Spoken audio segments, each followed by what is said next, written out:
네, 헌법재판소가 윤 전 대통령의 파면을 결정을 했습니다. 전원 일치 인용 의견으로 어제 오전 11시 22분 선고됐고 파면 효력은 즉시 발생했습니다.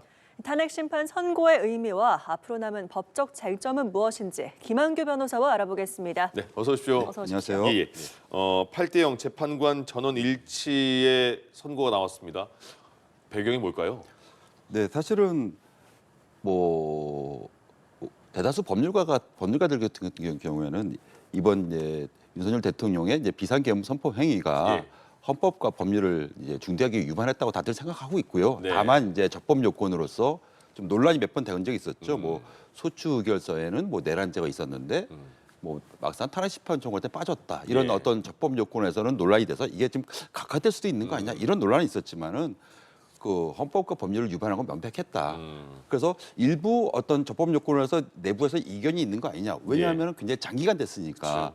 근데 만장일치로 이제 헌법재판관들이 일부 이견이 있는 분들은 약간 보충 의견으로 한두 분 내셨더라고요. 예. 그래서 만장일치로 낸 것은 큰 의미 있는 게 지금 저 같은 경우는 오늘 그 어떤 예상을 했냐면은 만약에 탄핵이 그 인용이 됐다 하면은 또 이제 지금 광화문에 굉장히 많은 사람들이 또 그 어떤 반발하는 어떤 집회를 하고 예. 또 이로 인해서 굉장히 또 뭐 불상사가 또 발생하지 않을까 굉장히 걱정을 했거든요. 네. 근데 다행히도 그 탄핵을 그 반대했던 예를 들면 뭐 세이브 코리아 같은 개신교 단체 같은 경우 예. 이번에 탄핵 반대 집회를 적극적으로 주도한 이 단체도 그 수용하지 않았습니까? 승복했고요. 그리고 뭐 한국사 강사였죠. 전한기 씨도 예. 승복했고 이것이 어떻게 보면은 헌법재판관들이 만장일치에 어떤 이 탄핵 반대했던 사람들도 승복할 수 있는 그런 전제가 되지 않았나. 그래서 그런 점에서는 이번 그 판단이 굉장히 긍정적인 의미가 있다.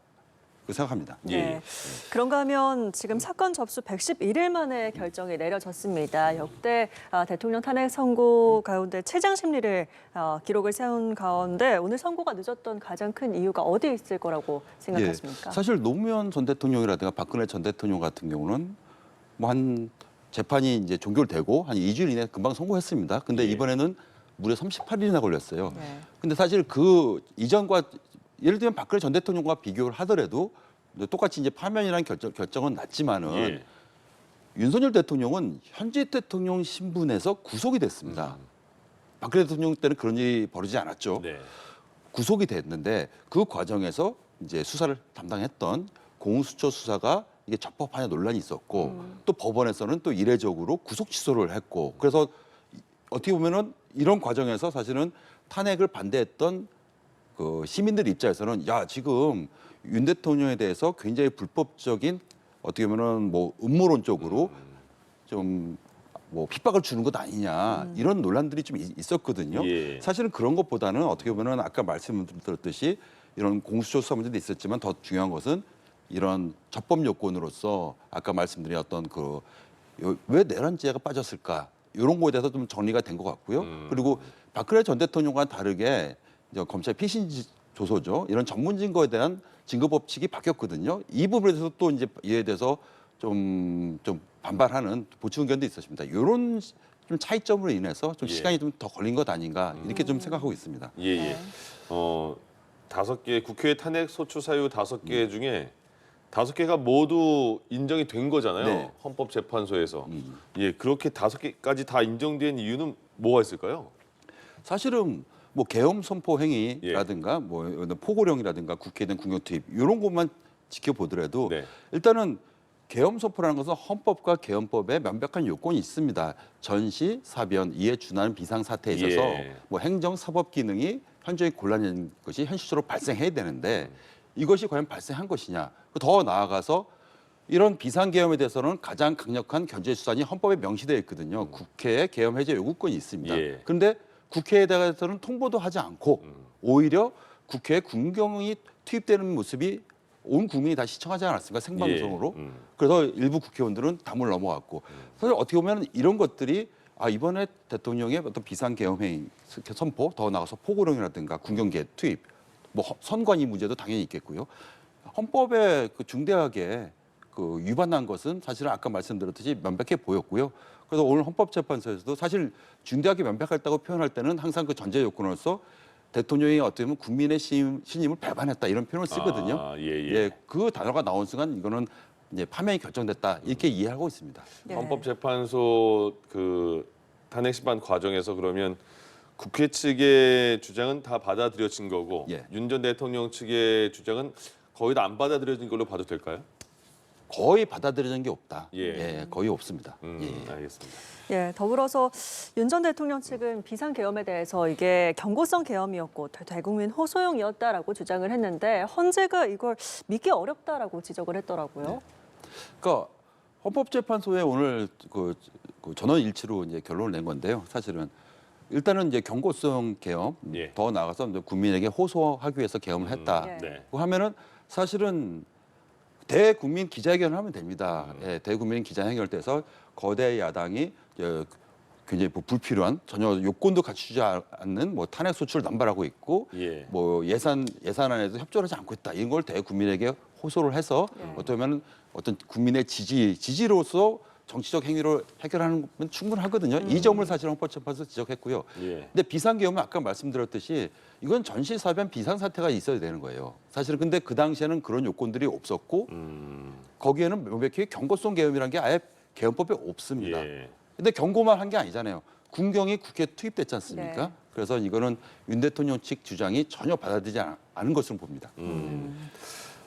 국회 측은 계엄 직전에 열렸던 국무회의가 제대로 된 회의가 아니었다고 그랬고 한덕수 권한대행도 흠결이 있었다. 그래서 뭐 간담회 같은 느낌이었다라고 말했고 많은 국무위원들이 대부분의 국무위원들이 제대로 된 국무회의라고 인정하지 않았잖아요. 네. 그것도 그대로 받아들여졌네요. 네, 예. 그러니까 일부 국무위원들이 참석한 건 맞고요. 예. 근데 다만 그 국무위원들이 참석했으면은 뭐 계엄에 대해서 구체적인 내용을 알려줘야 되지 않습니까? 이것이 생략이 되었고 그러면 이 국무위원들 관계 국무위원들이 그럼 또 의견 진술할 기회도 줘야 되거든요. 예. 이 부분도 생략이 되었고 국무총리라든가 그 관계 국무위원은 헌법상 이 계엄 선포에 대해서 그러니까 서명이죠. 예, 서명할 의무가 있습니다. 예. 또 이것도 생략이 되었고 또 헌법에서는 비상계엄을 하게 되면은 반드시 지체 없이 국회에 통보해야 되거든요. 예. 이것도 생략이 됐으니까 모든 어떤 절차적으로 비상계엄은 헌법이 위반됐다. 예. 이것이 이제 헌법재판소 오늘 판단입니다. 그리고 국무회의를 5분밖에 하지 않았다. 마지막 정족수가 찬 이후에 그것도 그냥 언급을 했잖아요. 형식적인 거죠. 그냥 사람들에게 아주 좀 이건 부적절한 표현이고 국무위원들 위원들이, 예. 모아놓고 단시간에 구체적으로 자기가 대통령께서 뭘 하시는지에 대해서 계엄 내용에도 왜 하는지 예. 구체적 내용이 무엇인지에 대해서 설명도 제대로 이루어지지 않았으니까 그냥 단시간 내에 형식적인 자리에 불과했다. 예. 그렇게 되면은 결국 국무위의 심의를 거치지 않은 것이다. 이렇게 판단한 겁니다. 그러니까 국무위원들은 잘 모르는 상태에서 5분 동안의 국무회의가 있었고 바로 내려가서 대통령은 계엄 선포를 그 대국민의 방송사를 통해서 했다는 말이잖아요. 그래서 일부 국무위원들은 그냥 얼떨결에 가만히 앉아 있다가 예. 어떻게 보면은 그 방송을 통해서 지금 대통령께서 무엇을 하는 거구나. 예. 그때 알았다는 국무위원도 있다는 거 아닙니까? 그러네요. 예. 네, 저희가 또 한 가지 짚어볼 부분이 헌법재판소가 윤 전 대통령 탄핵 심판 과정에서 국회가 형법상 내란죄 성립 여부를 다투지 않겠다고 한 것에 문제가 없다라고 결론을 내렸습니다. 이 부분은 좀 어떻게 보셨어요? 사실 이 부분이 어떻게 보면은 윤 대통령 측에서 가장 강력하게 이번에 헌법재판소에서 이제 문제 제기한 사안입니다. 예. 이것은 어떻게 보면은 설령 이번에 비상계엄 선포행위라든가 이런 것들이 헌법에 중대하게 위반한 것이 사실이라고 하더라도 그 전제로서 국회의 탄핵 소추가 적법하지 않았다 이 예. 문제거든요. 전 단계거든요. 네. 근데 이번 헌법재판소에서는 어떻게 이거 판단하냐면은 예.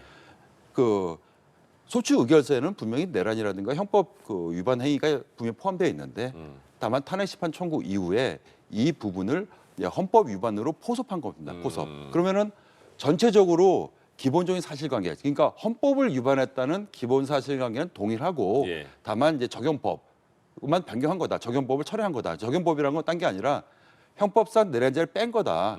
그렇기 때문에 큰 틀에서는 변동이 없었기 때문에 예. 문제될 것이 없다. 이렇게 판단하는 겁니다. 네. 그러니까 그 뭐 동일성을 해치지 않았다 이런 표현을 쓰던데 네. 그 말인 건가요? 예, 그러니까 이거는 사실은 뭐 헌법재판뿐만 아니라요. 예. 그 일반 행정소송이라든가 다른 소송에서도 뭔가 추가를 하거나 철회를 할 때 예. 큰 틀은 기본적 사실관계가 동일하다. 음. 이거는 형사 재판에 있어서도 뭐 공수처 변경할 때는 기본적 사실관계가 동일해야지 동일하지 않은 것은 허용되지 않거든요. 근데 예. 이번 사안과 같은 경우는 어차피 비상계엄 선포행위가 그 중대하게 헌법을 위반한 것 이 자체 주장은 큰 예. 틀에서는 유지됐으니까 이 형법의 내란죄를 철회한 것은 그냥 적용법 조문을 그냥 뺀 것에 불과하기 때문에 큰 틀에서 이 동일성은 유지된 것이라 적법 요건은 갖춘 것이다 이렇게 본 겁니다. 예. 네.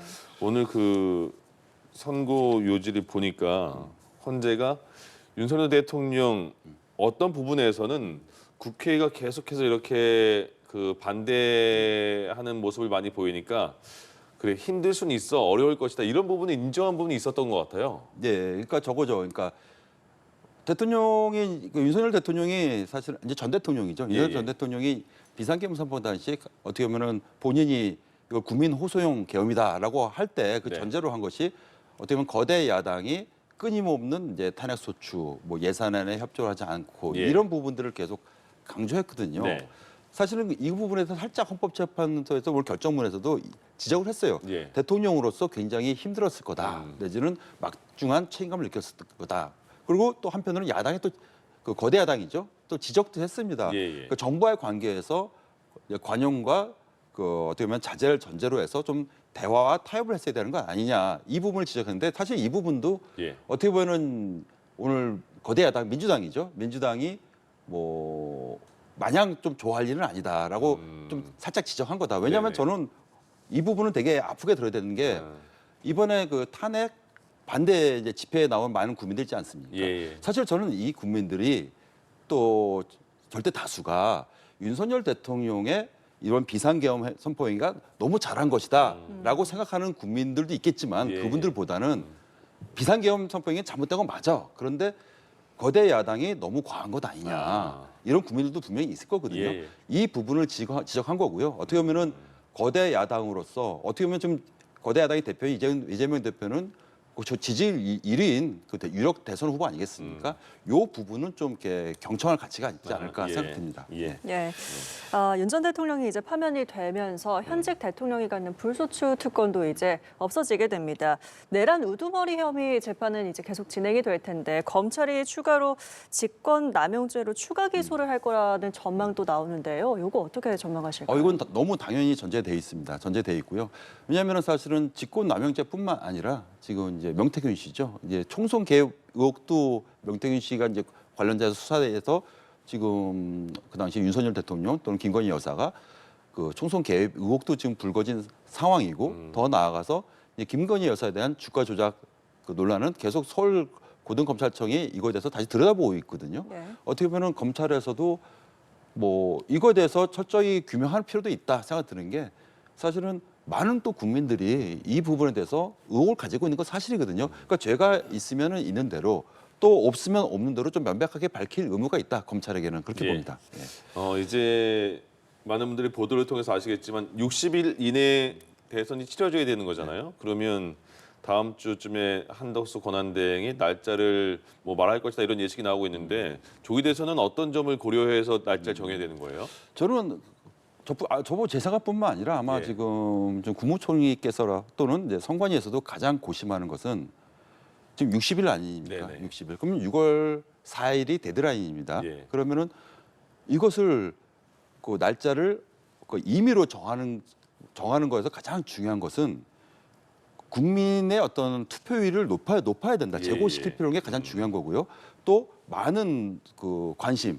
어떻게 보면은 지금 현직 대통령이 또 다시 탄핵되는 어떤 불행한 헌정사 속에서 예. 어떻게 보면 대한민국이 더 나은 출발을 위해서는 많은 국민들이 이번 대선 과정에 좀 관심을 가지고 투표를 높이는 게 중요하거든요. 네. 그러면은 무엇이 중요하냐면은 이게 사전 투표가 있습니다. 예, 예. 사전 투표는 대통령 선거 5일 전에 이제 진행되거든요.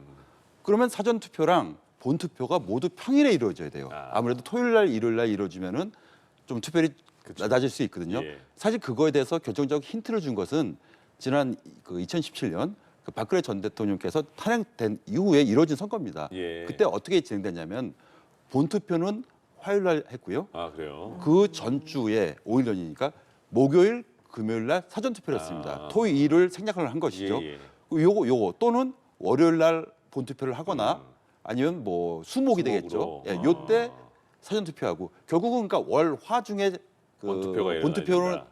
진행돼야 되고 아. 그리고 선거 운동 기간이 충분히 보장돼야 되기 때문에 예. 6월 4일이 데드라인이니까 6월 3일 날이 화요일입니다. 아. 그 6월 1일이 6월 2일이 월요일이고요. 그래서 예. 지금 많은 언론에서는 6월 3일로 꼽고 있습니다. 6월 3일 날 선거하는 것이 충분히 선거 운동 기간도 보장되고 국민들도 많은 관심을 갖고 예. 그리고 본투표와 사전 투표가 모두 평일이다. 그래서 6월 3일이 지금 많이 얘기되고 있는 것입니다. 아, 그렇군요. 예. 6월 3일로 일단 예상이 된다라는 조기 대선일까지 한번 예상을 해봤습니다. 오늘 심판의 선고의 의미와 그리고 남은 법적 쟁점까지 함께 다뤄봤습니다. 지금까지 김한규 변호사와 얘기 나눴습니다. 고맙습니다. 감사합니다.